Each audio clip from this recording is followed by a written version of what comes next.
Hello everyone, welcome to Thursday. I am attempting this without my headset this morning to see how well this camera microphone picks up my voice. So hopefully this works well and I don't have to look like a silly, well, I'm not saying airline pilots look silly. I just sort of think the big headphones with the microphone over my mouth are more fitting to an airplane cockpit than they are my office in the morning. So we'll see how this works. Anyhow, welcome to Thursday here in week 3. I said this in the announcement, but I cannot believe it's already week 3. These are going so fast, which is simultaneously good and bad as well. So actually, my phone is going off. I need to pause. Hang on. Okay, I am back. Sorry for the awkward pause there in the middle of what I was saying. So here in week 3, we've been discussing the self and intrapersonal communication. We started off with the TED Talk from Julian Baggini. I really cannot say his name. I'm very, very sorry.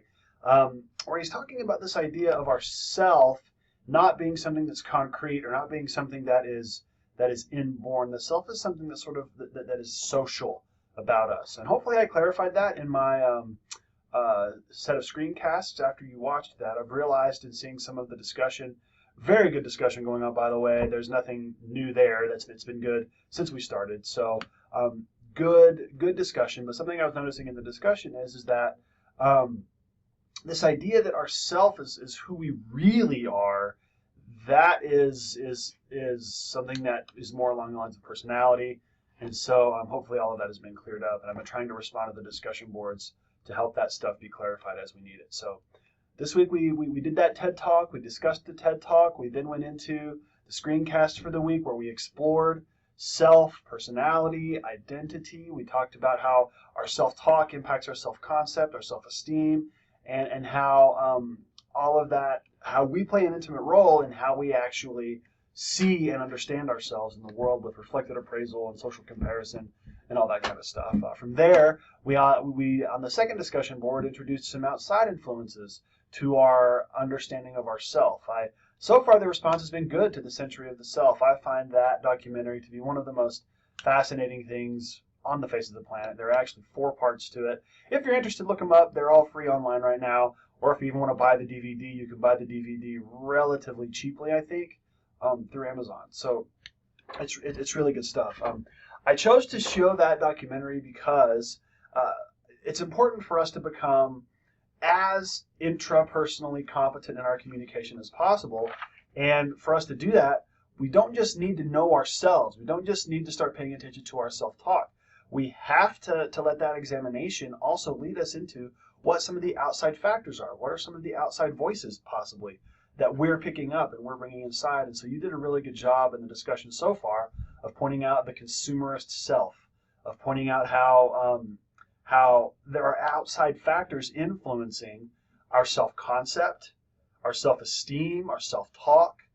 So let's keep that going the rest of today and for tomorrow, which is Friday. Just a couple of reminders. Just again this week, discussion closes Friday night, 11:30 p.m. You have the weekend to finish up your journals. We actually have our first journal on mindset this week. Yay! I know that we haven't been talking about mindset, but the book is so good. If you haven't been reading Mindset, I suggest you take some time and get yourself caught up. It's a really good read. I wish I was, this is how good the book is. I wish I would have had Mindset handed to me when I was in the 3rd grade and had someone explain it to me.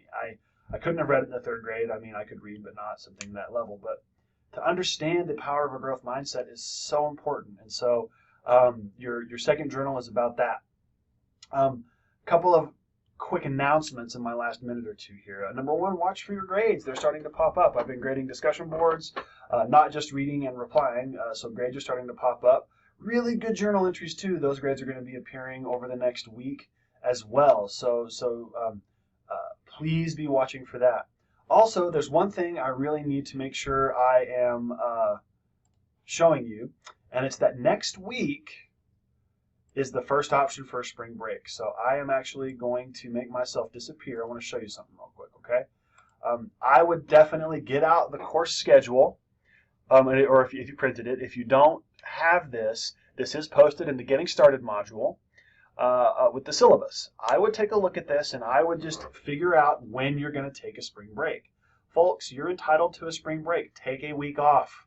take a week off and don't do any school, all right? Or if you want to, stretch out the work. One thing you're going to notice is that the due dates for a couple of these weeks in D2L and here in the schedule are all a little bit different, all right? So just to sort of let you know, next week, starting March the 12th, if you are someone who is a student on campus at Larimer maybe, or if you want to take this week, take it.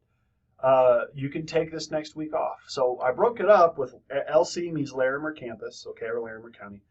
Spring break, week 4 for Westminster campus and Boulder, so, or Brighton as well. So if you want to take this next week off, take this next week off. If you don't want to take this next week off, don't take it off, and here's what you do. It's right here, okay? It's all here. It's all in D2L as well with the drop boxes and everything like that, okay? If you take that week off, you come back in week 4, here's what you do. If you didn't take that week off, here's what you do. It's all broken down in the course schedule. Make sure you follow it closely so you don't mess up the deadlines or get yourself behind or anything like that, okay? And then if you want to, if you're a Westminster Boulder County student and you want to take this last week of March off, feel free to do that. Again, it's all here. Make sure you're taking a week off. I suggest you take a week off. I will be taking a week off, okay? I just want to, I will reiterate this over the next week or two, but here is my spring break. I am going to be off March the 26th through April the 2nd. So that week, if you are finishing up your week 5 module, go ahead and post your responses. Go ahead and do all of the work. I will just not be present on the discussion board for that for this week, okay? So far, everyone's been very civil. So far, everyone's been really great. If you have any questions that week, shoot me an email. I will remind you of this over the next couple of weeks that I will not be in class that week. So, but I will be checking my email. Okay, so make sure you've got yourself ready to go in regard to what spring break you think you want to do. Okay, and I look forward to us finishing up the discussion boards this week and reading your journals. Okay, I will see you there.